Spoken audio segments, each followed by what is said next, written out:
अरे, मुझे जबरदस्ती किधर ले जा रहे हो? तुम लोग अभी मुझे जानते नहीं हो। मैं एक पल में तुम लोगों को धूल में मिला सकता हूं। वासु ने अरुणोदय सिंह के उन सैनिकों पर भड़कते हुए कहा, जो वासु को कैद करके अरुणोदय सिंह के सामने पेश करने वाले थे। सैनिक जबरदस्ती वासु को राजमहल की ओर ले जा रहे थे। वासु के बार बार पूछने पर एक सैनिक ने जवाब दिया, राजा साहब ने तुम्हें बुलाया है, क्योंकि राजकुमारी दमयंती तुम पर फिदा जो हो गई है। वासु को सैनिक की बात समझ नहीं आई और वो बार बार सैनिक से सवाल करता रहा, लेकिन किसी भी सैनिक ने स्पष्ट रूप से कुछ भी नहीं कहा। अरुणोदय सिंह के सामने वासु को पेश किया गया और जब अरुणोदय सिंह ने वासु को देखा तो उसने भी हैरान होकर कहा, सच कह रही हो दमयंती, ये तो सच में हम सबसे अलग है और इसकी कदकाठी भी बहुत ही मजबूत है। वासु ने अरुणोदय सिंह से कहा, तुम खुद को समझते क्या हो? जिस तरह अपनी प्रजा पर अत्याचार करते हो उसी तरह किसी पर भी अत्याचार करने लगोगे क्या? बेहतर यही होगा मुझे यहां से जाने दो, नहीं तो तुम अपना ये नंदगढ़ राज्य जो है वो खो बैठोगे।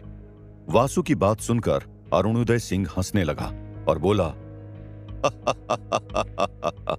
तुम्हारा आत्मविश्वास देखकर काफी अच्छा लगा, लेकिन तुमने कुछ ज्यादा ही बोल दिया। अरुणोदय सिंह आज तक कभी किसी से हारा नहीं है, तो तुम अकेले क्या ही कर लोगे? वासु और अरुणोदय सिंह के बीच थोड़ी देर तक बहस चलती रही और उसके बाद अरुणोदय सिंह ने परेशान होते हुए कहा, देखो, तुम जो भी हो और तुम कितने भी शक्तिशाली हो, फिलहाल मेरी बहन दमयंती का दिल तुम पर आ गया है और वो तुमसे शादी करना चाहती है। जैसे ही वासु ने यह सुना, वो सुनकर चौंक गया और बोला, ये कैसा मजाक कर रहे हैं आप? ना मैं आपकी बहन को जानता हूं और ना मैंने उन्हें देखा है। मैं आज भटकते हुए आपके राज्य नंदगढ़ में आया और आप सीधे अपनी बहन से मेरी शादी करा रहे हैं। यह संभव ही नहीं है। अरुणोदय सिंह हमेशा तलवार के जोर पर हर किसी से सब कुछ करवाता था और उसके गुस्से के आगे हर कोई झुक जाता था। अरुणोदय सिंह ने गुस्से में तलवार निकालते हुए कहा, तुम अब अरुणोदय सिंह के राज्य नंदगढ़ में हो और यहां वही होता है जो मैं कहता हूं और मेरी मर्जी है, तुम्हें मेरी बहन से शादी करनी ही होगी। वासु को कुछ समझ नहीं आ रहा था। एक तरफ अरुणोदय सिंह की तलवार वासु की गर्दन पर थी, तो दूसरी तरफ उसे मणि तक पहुंचना था। वासु जानता था मणि तक वो तभी पहुंच पाएगा जब उसके जीवन में स्त्री योग होगा, लेकिन इस वक्त उसका दिल दमयंती से शादी करने की गवाही नहीं दे रहा था। अरुणोदय सिंह ने वासु की ओर घूरते हुए देखा और अपने सैनिकों से कहा, फिलहाल इसको कारागार में कड़ी सुरक्षा और निगरानी के साथ बंद कर दो। सैनिकों को आदेश देने के बाद अरुणोदय सिंह वासु के पास आया और बोला, मैं तुम्हें वक्त दे रहा हूं, कारागार में बैठकर अच्छे से सोच लेना, तुम्हें अपनी जान देनी है या फिर मेरी बहन से शादी करनी है। सैनिकों ने वासु को ले जाकर एक ऐसे कारागार में डाल दिया जहां 24 घंटा अंधेरा रहता था और उस कारागार को कड़ी सुरक्षा से घेरा गया था। हैरान परेशान वासु कारागार के कमरे में अकेले जाकर बैठ गया।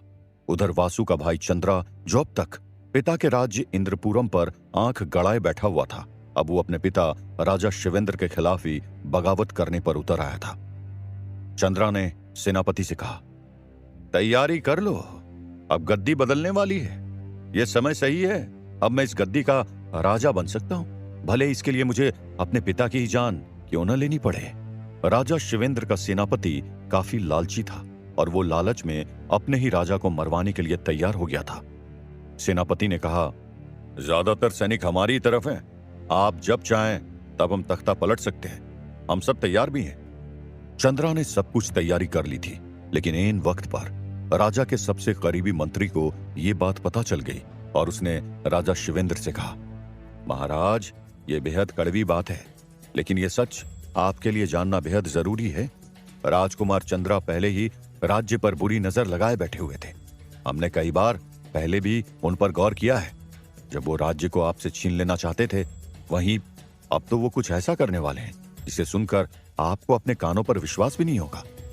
राजा शिवेंद्र ने अपने मंत्री से कहा, मुझे पहले ही इस बात का अंदेशा था, लेकिन मैं अपना राज्य उस व्यक्ति के हाथों में नहीं दूंगा, क्योंकि अगर ये इंद्रपुरम उसके हाथ में गया तो यहां की जनता कभी भी चैन से नहीं जी पाएगी। मंत्री ने राजा शिवेंद्र से कहा, लेकिन राजकुमार चंद्रा ने तख्ता पलट और आपसे युद्ध की पूरी तैयारियां कर ली है। खुद सेनापति भी उनसे मिल गए हैं। ऐसे में कभी भी किसी भी तरह से आपकी जान ली जा सकती है, इसलिए आपको जल्दी कुछ करना होगा महाराज। अगले दिन राजा ने एक बहुत बड़ी सभा बुलाई और ऐलान करते हुए कहा, मैं जानता हूं बहुत से लोग मेरे ही खिलाफ बगावत करने पर उतर आए हैं और मेरी जान के प्यासे भी हैं, इसलिए मैं अभी इसी वक्त उन सबको अपने राज्य से बेदखल करता हूं, और अगर ये लोग मेरे राज्य के नजदीक भी दिख गए तो इन्हें मृत्यु के अलावा कोई दूसरी सजा नहीं मिलेगी। चंद्रा, सेनापति और सैनिक राजा शिवेंद्र की बात सुनकर समझ गए थे कि राजा शिवेंद्र को उनकी चाल पता चल गई है। थोड़ी ही देर में सभी को घेर लिया गया और उन्हें राज्य से बाहर का रास्ता दिखा दिया गया था। जब चंद्रा को राज्य से बेदखल किया जा रहा था तो उसने चिल्लाते हुए कहा, मैं वापस आऊंगा और आपसे सब कुछ छीन लूंगा। आप इस तरह मेरा अधिकार मुझसे छीन नहीं सकते पिताजी। राजा शिवेंद्र ने चंद्रा को छोड़कर बहुत बड़ी गलती कर दी थी और ये नहीं जानते थे कि चंद्रा कभी भी आक्रमण कर सकता था, और चंद्रा भी राजा शिवेंद्र और इंद्रपुरम पर हमला करने के लिए राजा शिवेंद्र के दुश्मनों के साथ जा मिला था। उधर राजा शिवेंद्र इस बात से बेखबर अपने मंत्री से बात करते हुए बोले, ना जाने वासु आज किस हालत में होगा। अगर आज वो यहां होता तो मैं अपना पूरा राज्य उसे सौंप देता और इस चंद्रा को एक फूटी कौड़ी भी नहीं देता। मैंने कभी भी नहीं सोचा था कि उस श्राप के कारण मैं भी अपने बेटों से इस तरह बिछड़ जाऊंगा।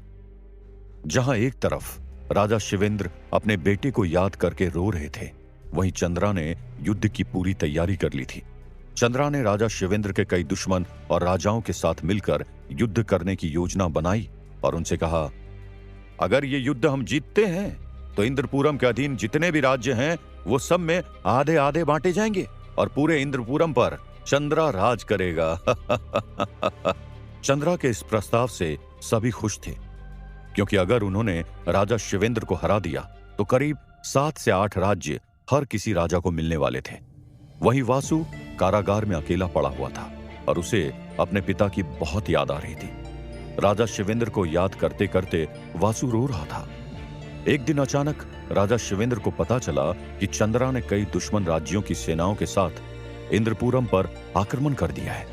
राजा शिवेंद्र ने डरते हुए मंत्री से कहा, तो अब चंद्रा ने इस लड़ाई में मेरे दुश्मनों को भी शामिल कर लिया। अब तो मैं इसे नहीं छोड़ूंगा। आज से ये मेरा पुत्र भी नहीं है। राजा शिवेंद्र युद्ध में पूरी तैयारी के साथ जाते हैं और जैसे ही वो अपने सामने अपने पुत्र को देखते हैं, उनका दिल पिघल जाता है और वो कहते हैं, मेरे बेटे, मैं तुम्हारे साथ युद्ध नहीं करना चाहता हूं। तू अगर चाहता है तो राज्य का ज्यादा हिस्सा अपने नाम ले ले, लेकिन इन दुश्मनों के साथ मत मिल, ये तुम्हें भी बर्बाद कर देंगे। लेकिन चंद्रा के सिर पर खून सवार था और उसने अपने पिता से कहा, मैं आपका कोई बेटा नहीं हूं। इस वक्त मैं आपका और आप मेरे दुश्मन हैं। मुझे आपकी जान भी लेनी पड़े ना तो भी मैं इस बारे में नहीं सोचूंगा। राजा शिवेंद्र को अंदर ही अंदर काफी दुख हो रहा था, लेकिन फिर भी उन्हें राज्य और राज्य की प्रजा के लिए अपने ही बेटे से युद्ध लड़ना पड़ा। युद्ध कई दिनों तक चला और युद्ध में कई जानें भी गई। कई दिनों तक युद्ध चलने के बाद भी राजा शिवेंद्र अब तक जीवित थे और चंद्रा जमीन का एक टुकड़ा भी छीन नहीं सका था। तभी चंद्रा ने एक योजना बनाई और अन्य राजाओं से कहा, ऐसे ये युद्ध चलता रहेगा और हम अपने कई सैनिकों को खोते रहेंगे, इसलिए अब हमें अपने तरीके में बदलाव करना होगा। तभी एक राजा ने कहा, लेकिन कैसा बदलाव? आखिर अपने पिता को मारने के लिए अब कौन सी रणनीति खेलोगे तुम चंद्रा?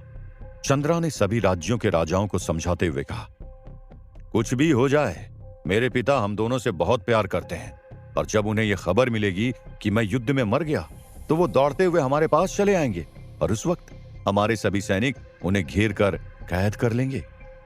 योजना बहुत अच्छी थी और थोड़ी देर बाद चंद्रा ने मरने का नाटक किया।